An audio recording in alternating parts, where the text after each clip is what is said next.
Good morning, world. And good morning, monkey lizard. Why are we still here? Just to suffer?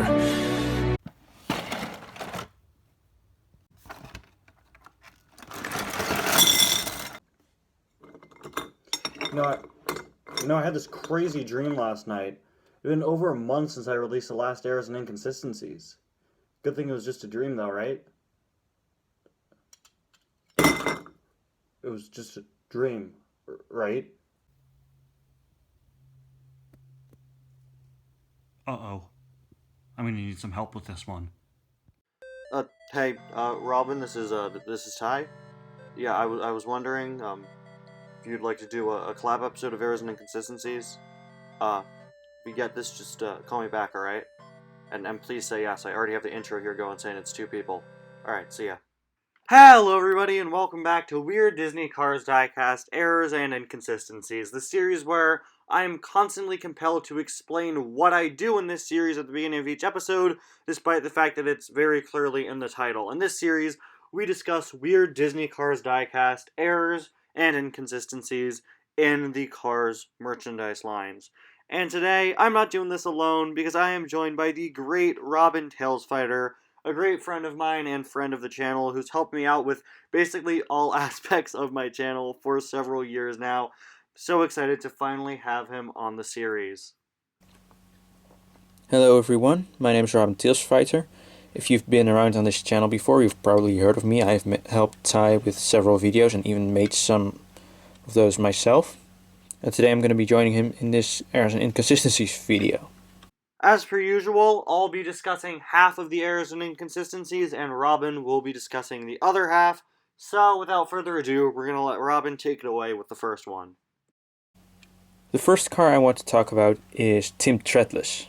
Because Tim Treadless, when he was first released in 2017 as one of the first ever next gens, actually had an inaccurate color, because his roof and the back of him, which were orange, were not accurate to the movie. And later that year, Mattel tried to correct that by releasing a metallic version of him, which most people know because it was released in a multi-pack, but actually before that he was released as a single, the metallic Tim Treadless. And the case with that metallic Tim Treadless was actually released internationally, and was actually an international release and not in the United States. Later, when he got released from Thailand, I believe he was changed again, though I'm not sure exactly how that changed. For my first entry, I want to do something that I did in a previous episode. In an earlier episode of the series, I discussed every car from the Blue Desert line who's facing the right for their artwork instead of facing the left.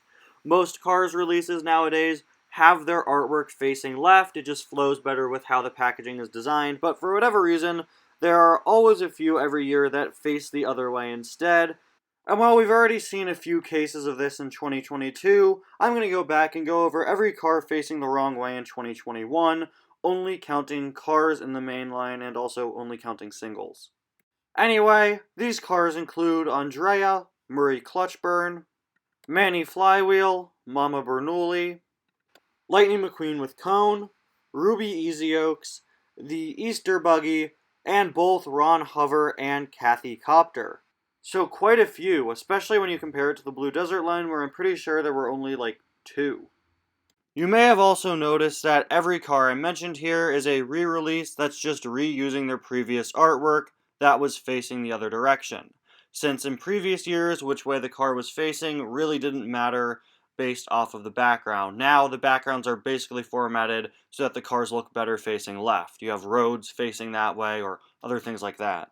So now whenever a new release needs new artwork, they almost always have it facing left. The only exception to that is the Easter Buggy, and I'm not quite sure where the Easter Buggy's artwork came from. It might have been an original render made for the artwork, it might have been something promotional for the Mater and the Easter Buggy book, or some other Easter thing they did at some point. But if it is new, then that makes him the only car with a new artwork whose artwork was facing the other way. And for the next car that I'm going to be discussing, I'm going to be discussing the Kabuto Ninja. Because you probably know the Kabuto Ninja. It was the Kabuto Ninja was the release for the ninjas that helped Kabuto fighting Mater in Tokyo Mater. And he's a really nice card to have duplicates of, since there are 4 that appear in the short and he could have more. So you could definitely buy more of him. Yeah, if you buy multiple of him, you might find yourself having a variant of him, which has a different spoiler. Because some of his releases, his spoiler have a sticker or decal, just like other cars diecasts have.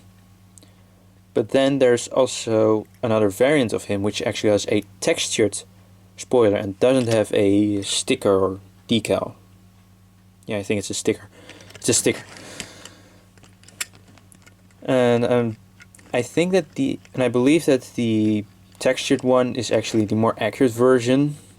Well, both of them have the lines in the same direction, so they're both accurate, but the textured version makes more sense, since in real life they would probably be textures and not have a sticker on it, obviously.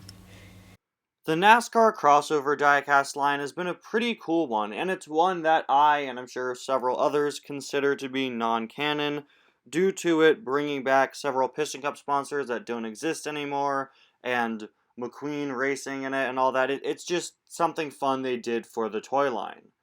But there's a very strange choice they made, making Mater McQueen's crew chief. That's right, the Mater release for the NASCAR crossover line literally calls him Crew Chief Mater, and I don't know, but Mater doesn't really seem to be cut out to be a crew chief.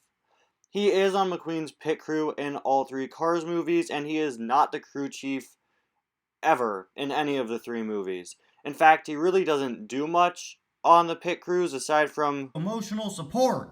So I always found Mater being the crew chief here a strange choice, and I really would have preferred, like, a NASCAR crew chief Smokey instead. But, of course, we all know that Mater is a popular character, and they have to put Mater in a bunch of sidelines, even when it doesn't make sense, like the XRS Mater, or the Radiator Springs 500.5 Mater that wasn't in the short that we talked about in previous episodes. But still, you could have just called this Pit Crew Mater like you did for Luigi and Guido.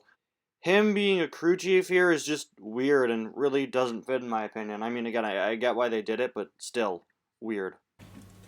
And then we have another case, a case similar to the Tim Tretless case back in 2017, where Jackson Storm's original release was actually larger and also didn't have window bars. The window bars is a pretty well-known thing among the next-gen racers, where the earlier releases of them didn't have window bars, and later releases would see window bars added to the back window. And Jackson Storm also had this error.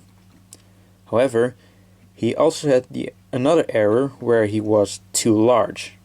That was also corrected in later releases, where he was more of the same size as the other next gens. And all of his releases since then, even his variants like the XRS racers and even his steel blue version, used this smaller mold with the window bars. So it was only a beginning of 2017 error.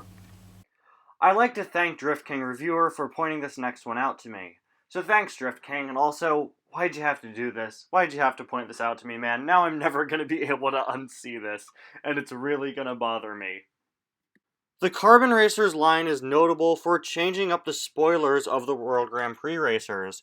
Some of them actually had differently shaped spoilers than their regular diecasts. This was something new for the TROC line at the time.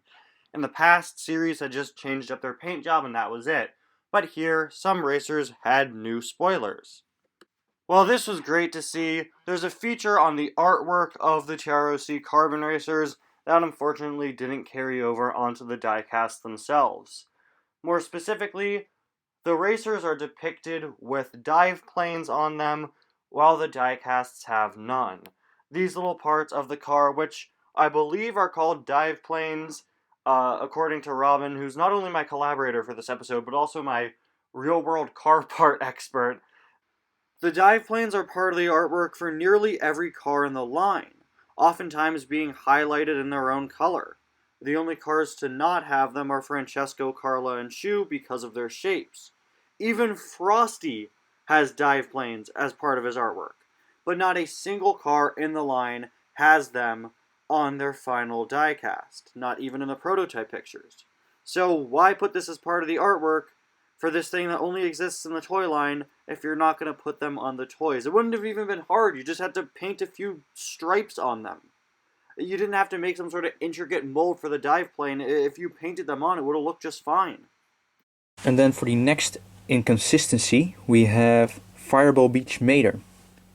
Fireball Beach Mater's original release saw his expression be the exact same as his main diecast release.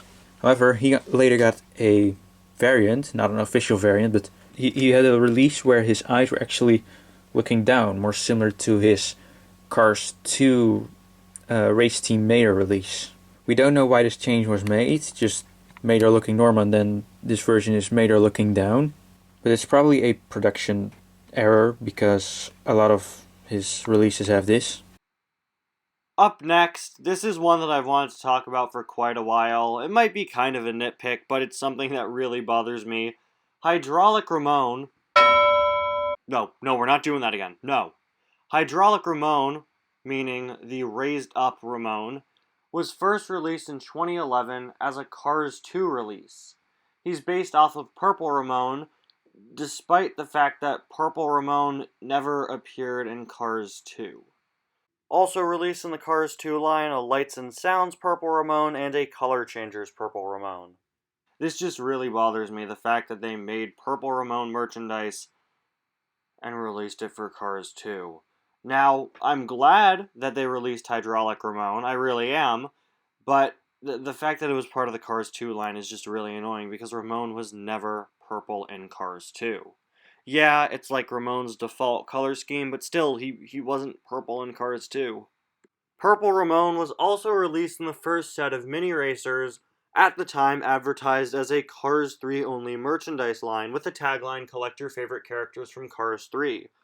But Purple Ramon actually does appear in Cars 3 in the credits, and Hydraulic Ramon has even been re-released more recently as a Cars 3 release based off of that scene. So Purple Ramon is in Cars 3 in the credits, so that's not inaccurate, just the Cars 2 Purple Ramon releases are. And then for my last error that I want to discuss, we're going to go to 2018, when Thailand first came. Of course, if you remember that, then you know that in the beginning, a lot of people called Thailand pretty terrible. And one of the reasons for this was Tumbleweed McQueen, because his Tumbleweed McQueen's 2018 Thailand release had a few problems with him. The first problem with him was his windshield, which was a bit larger than a normal Lightning McQueen diecast, Cars 1 McQueen diecast of course. And also his spoiler at the back was bent backwards, more than the spoiler on his normal release. Cars 1 McQueen's normal Thailand release didn't have this problem, and no other McQueens have really had this problem since, except for McQueen with Cone, who was released in 2021.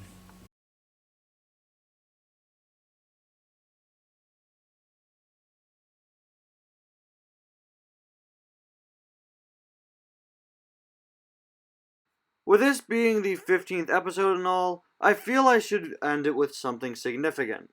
So, let's talk about Hot Rod Steve Herschel. A car that I have spoken about a lot, like a lot on this channel. I have spoken about him so much, but never in this series. So, what's the deal with Hot Rod Steve Herschel? In the credits of Cars 3, we see a shot where Ramon has repainted River Scott, Junior Moon, and Luis Nash with his classic Ghost Flames. It was inevitable that we'd get diecasts for these three, and we did in 2019. Well, sort of. We only got Junior, but Luis and River were unfortunately cancelled and weren't released until 2021. In addition to Junior, though, we also got Smokey, who never had that paint job in the movie. Now, Hot Rod Smokey never appeared, and I'm really not a fan of him, but at least it kind of makes sense. I could see Ramon having decided to paint Smokey like the other legends so that he matched them, but that's fine, it's whatever. But also announced in 2019, canceled, and then released in 2021, a Hot Rod variant of Steve Herschel, a character that we never even saw the front of in Cars 3. Why did he get a Hot Rod variant? What, like, I don't even know what I'm supposed to say here regarding this. It's like, I don't know what to say, but I do know what to sing. I didn't ask for a free ride. I only asked you to make all these cars look fine. I didn't ask for Steve Herschel. At least he showed up. This one wasn't there at all. He's not in the movie. He's not in any scene. He wasn't in Cars 3. What's up with Hot Rod Steve? As hard as I try, I can't figure out why. Hot Rod Steve, Hot Rod Steve. As hard as I try, I can't figure out why. Hot Rod Steve, Hot Rod Steve. Alright, Robin, this is your verse. This is where you come in. Come on. No, Ty, I'm not going to sing. Oh, come on, man. You're supposed to do the next verse. No, I already told you I'm not going to. Now what am I supposed to do? I guess you can just end the video then. Guess so. Anyway, guys, thank you all so much for watching another episode of Weird Disney Cars Diecast Errors and Inconsistencies. I'm sorry for how long this one took to come out. This one just took way longer than usual for some reason. But thank you all so much for watching, and a huge thank you to Robin Tailsfighter for joining me to do this. I'll leave a link to his main channel in the description, which he doesn't really post much on anymore, but he is active on his second channel, making content about racing games, so if you're interested in that sort of thing, definitely check it out. Link to both of his channels will be in the description.